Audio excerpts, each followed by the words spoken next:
Hello दोस्तों, स्वागत है आप सभी का। आज हम एक चर्चा करने वाले हैं क्योंकि सभी जागरूक लोगों के अंदर एक सवाल होना चाहिए। कोई भी ग्रह का गोचर यदि होगा तो बड़े ग्रह तो अपने गोचर को लंबे लंबे समय तक रखेंगे। शनि का गोचर 2.5 साल का होता है, गुरु का गोचर 1 साल का होता है और राहु केतु के गोचर 1.5 साल के होते हैं। ऐसे में उस 1 साल, 1.5 साल या 2.5 साल के अंतराल में और थोड़ा सा अंदर जाके हमें पता होना चाहिए कि किन महीनों में जुड़ी हुई कोई एक्टिविटी हो सकती है। तो आज जो हम चर्चा करेंगे वो उसी के ऊपर रहेगी कि कैसे हम कुंडली के अंदर थोड़ी और गहराई में जा सकते हैं कि अगर 1 साल, 1.5 साल या 2.5 साल की अवधि तक के लिए कोई ग्रह कहीं से गोचर कर रहे हैं तो किस एरिया ऑफ लाइफ के ऊपर वो प्लैनेट कैसा रिजल्ट कर सकता है। ठीक है, इसके लिए जो इस्तेमाल होता है वो होता है आपका अष्टक वर्ग। अष्टक वर्ग में पहला शब्द है अष्टक। अष्टक का मतलब है 8। अष्टक वर्ग के अंदर पहली चीज तो यह है कि राहु और केतु को कोई भी स्थान प्राप्त नहीं है। और 8 चीजें क्या होंगी, तो 8 में से आपके 7 तो ग्रह हो जाएंगे, एक बचता है वो है लगन। अब इतनी चीज जो मैं यहां पे आपको अभी बता रहा हूं, यहां तक की चीजें तो हमें सीधे सीधे किताबों से देखने को मिल जाती। इसके आगे की चीज अब जो बताऊंगा वो एक्सपीरियंस से आएगा, क्योंकि किताबों में लिखी हुई बातें उन लोगों ने अनुभव करी, ठीक है, हमें कोई दिक्कत नहीं, लेकिन कुछ जगहों पर हमने ऐसा देखा कि वो चीजें लागू नहीं होती हुई नजर आ रही। इसीलिए जितनी चीजें किताबों से मिल रही हैं हम उसके साथ साथ उसको अप्लाई करके समझने का प्रयास करते हैं। अब देखिए, पहली चीज तो ये कि अष्टक वर्ग का ये जो कॉम्बिनेशन है ये किताबों से ही है। 30 डिग्री है और 30 डिग्री को 8 अलग अलग ग्रहों और एक लगन के साथ मिला के बंटना है। तो कुल मिलाकर 3 डिग्री 45 मिनट की कैलकुलेशन का एक खंड सभी ग्रहों और एक लगन को प्राप्त होता है। अब जो ऑब्जर्वेशंस मैंने करी, मैंने आपसे तब भी कहा था कि कुछ खोज चल रही है नक्षत्र और उसके आधार पे भी, और उनको समझिएगा। जो ये पीरियड चल रहा है, यानी कि राहु और केतु जो कि वक्री ग्रह हैं, वो वक्री ग्रह राशि को बदलने वाले हैं।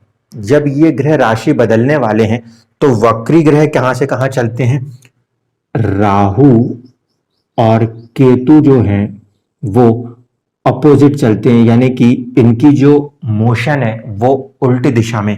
ये 30 डिग्री से एंटर करते हैं और 0 डिग्री की तरफ जाया करते हैं।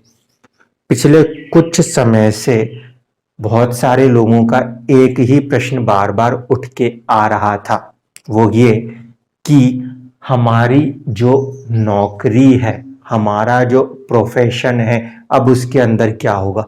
अनसर्टेनिटी, ये चीज देखने को मिल रही थी।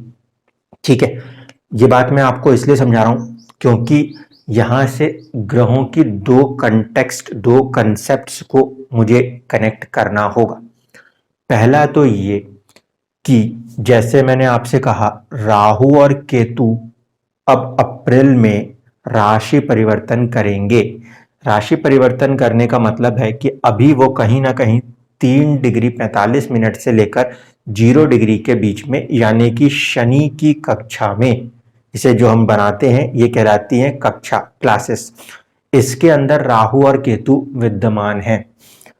जिन लोगों की कुंडलियों में शनि ने उन पर्टिकुलर हाउसेस को, क्योंकि 12 अलग अलग लगन है, तो 12 लगनों में ये जो राशियां हैं, जैसे राहु 2 नंबर की राशि में है, ये लगनों में अलग अलग स्थानों में पड़ी हुई होगी।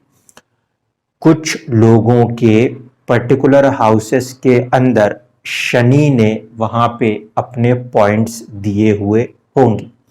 जहां पॉइंट्स प्राप्त हैं, यानी जहां पर भी राहु और केतु इस समय जिस कक्षा में गोचर कर रहे हैं वहां पे यदि शनि के पॉइंट्स प्राप्त हैं तो वो लोग बहुत ज्यादा विचलित नहीं हो रहे, ठीक है, वो लोग उस चीज से बहुत ज्यादा विचलित होते हुए नजर नहीं आए। लेकिन जिनको यहाँ पे पॉइंट्स प्राप्त नहीं है उन लोगों के अंदर एक अजीब सी बेचैनी कि आगे क्या होगा, अनसर्टेनिटी, राहु और केतु, ये चीज देखने को मिल रही है। इसी के तहत दूसरी चीज को समझिए, जब ये ग्रह राहु और केतु अगली राशि में एंटर करेंगे अप्रैल से, तो यहां पे हमें ध्यान रखना है कि राहु और केतु को जिन भी कुंडलियों के अंदर शुरुआत में लगन से सपोर्ट नहीं मिला होगा, राहु और केतु जब शुरू करेंगे तो 30 डिग्री से शुरू करेंगे। पहली कक्षा जो आती है वो लगन की आती है। लगन is a first house, personality.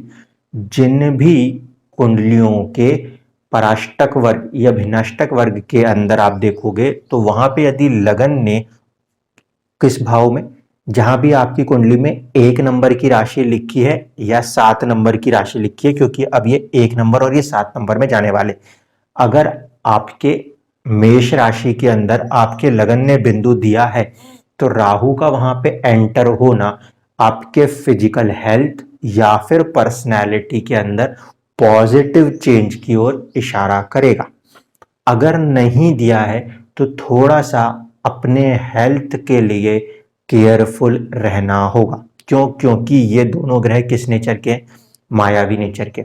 बीमारी धीरे धीरे करके लगने की एक क्षमता रहती है। दूसरी कि अचानक से होने वाली चीजें, अचानक से होने वाली चीजों में एक्सीडेंट का भय रहता है, और धीरे धीरे उत्पन्न होने वाली बीमारियों में क्या होता है कि एकदम से चीज पकड़ में नहीं आती। तो अप्रैल का जो शुरुआती पीरियड रहेगा, जिन लोगों के लिए उनके लगन ने, असेंडेंट ने पॉइंट दिए हैं, उनमें कुछ पॉजिटिव रिजल्ट्स सडन गेन्स के तौर पे देखने को मिलते हैं, जैसे कि कई बार प्रमोशंस होते हैं, ट्रांसफर्स होते हैं, इस तरह की चीजों को। अब ये तो राहु और केतु के लिए हुए। सेम बात गुरु के गोचर पे भी की जाए। गुरु जो गोचर करेंगे, शनि जो गोचर करेंगे, गुरु शनि, या मतलब इन दोनों को छोड़ दें तो बाकी कोई सा भी ग्रह जब गोचर करेगा तो वह 0 डिग्री से शुरू करता है और वो जाने लगता है 30 डिग्री की तरफ। ऐसे स्थिति में गुरु का गोचर, गुरु का गोचर सभी लग्नों के अंदर, गुरु का गोचर सभी लग्नों के अंदर शुरुआत में जब ये गोचर होंगे गुरु और शनि के, ये प्रभावित करेंगे आपके शनि को। कारकत्व के हिसाब से, कारकत्व के हिसाब से शनि जो है वो प्रोफेशन का, बीमारियों का, इन चीजों का कारकत्व रखते हैं, ठीक है।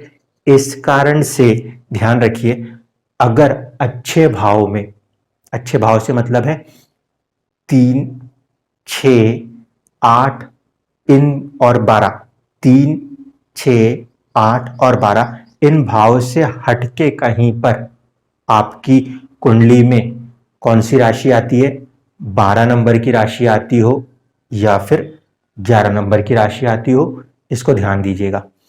यानी कि हमारी कुंडली के अंदर जिसे हम अच्छे भाव मानते हैं, पूरे के पूरे केंद्र और त्रिकोण, इन भावों के अंदर अगर आपकी 12 नंबर की या 11 नंबर की राशि आती है और उसके ऊपर से ये गोचर हो रहा है at the same time, Shani ने वहां पे पॉइंट दिया हुआ है, तो उन लोगों के जिंदगियों में ये गुरु का जो गोचर होगा वो प्रोफेशन को एक सपोर्ट देने का प्रयास करेगा।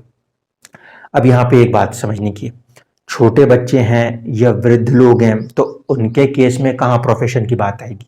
वहां पे हमें इस लॉजिक को इसके साथ भी देखना है कि इंडिविजुअल कुंडली में शनि जिन भी 2 भावों के स्वामी हैं, गुरु का गोचर शनि के उन 2 भावों के रिजल्ट्स में पॉजिटिविटी ऐड करने का प्रयास करेंगे।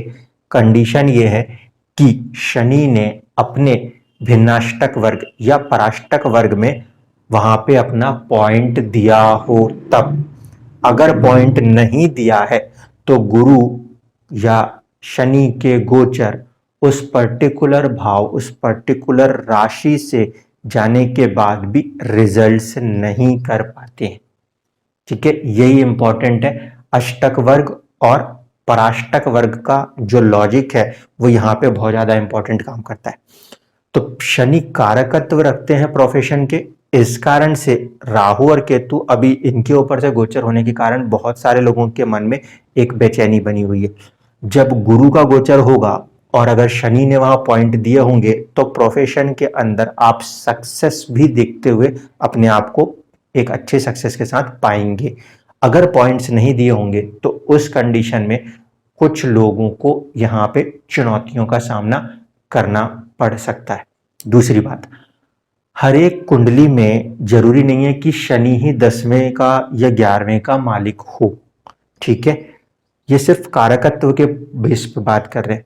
अगर कारकत्व से हटके भी हम खोजने की कोशिश करें तो आपकी इंडिविजुअल कुंडली में आपके 10th हाउस के जो भी स्वामी बनते होंगे उनके ऊपर से जब ये गोचर होगा और यदि आपको पराष्टक वर्ग में उस स्वामी ने 10th हाउस की हम बात करें तो 10th हाउस के स्वामी ने अगर पॉइंट्स दिए हैं तो आपके प्रोफेशन लाइफ के अंदर वो ग्रह का गोचर कुछ ना कुछ पॉजिटिविटी ऐड करेगा।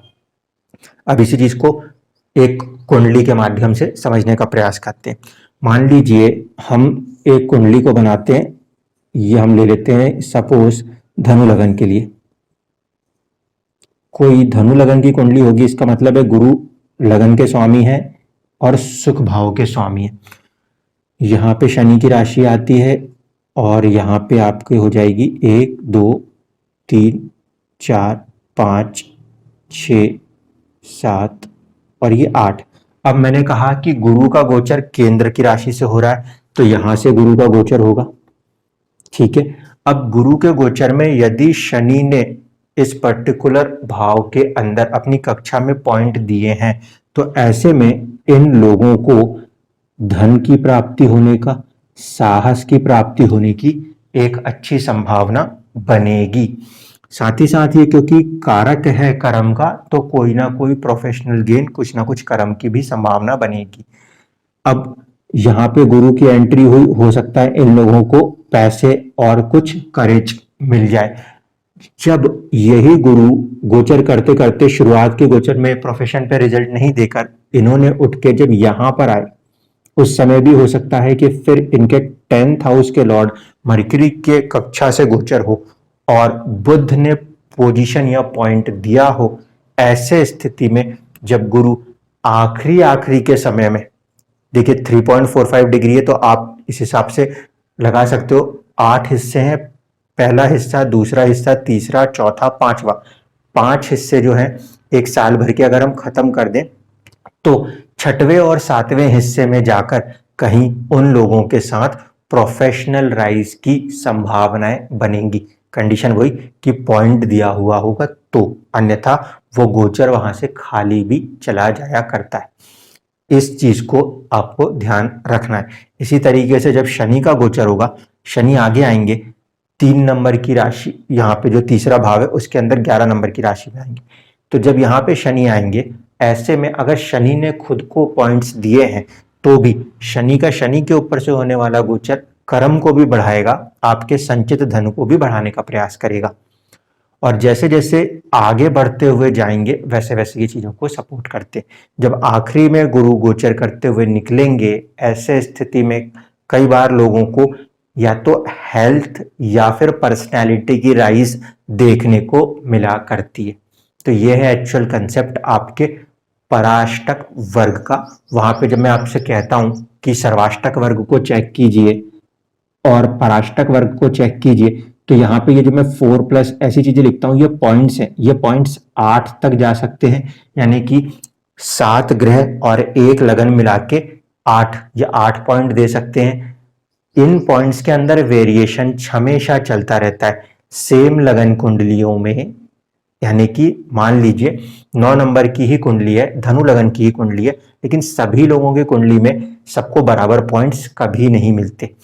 कोई सा साल किसी धनु लगन के लिए पॉजिटिव है तो कोई दूसरे के लिए जो कि धनु लगन का ही व्यक्ति है कोई दूसरा साल पॉजिटिव रिजल्ट कर जाया करता है। ये जो डेप्थ है ये वाली चीज ये आपको ड्यूरेशन फिक्स करने में हेल्प करेगी।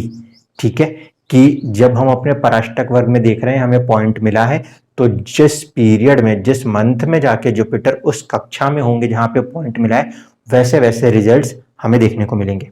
इन शॉर्ट एक चीज और समझ लीजिए, अगर किसी कुंडली में मान लीजिए पूरे के पूरे 8 पॉइंट्स मिले हुए हैं तो गुरु या शनि जैसे ग्रह का गोचर क्या करेगा, शुरुआत के समय में प्रोफेशनल राइज या फिर इस लगन के अंदर है तो धन और पराक्रम की वृद्धि देंगे या छोटी मोटी यात्राएं थर्ड हाउस में बढ़ा के रखेंगे।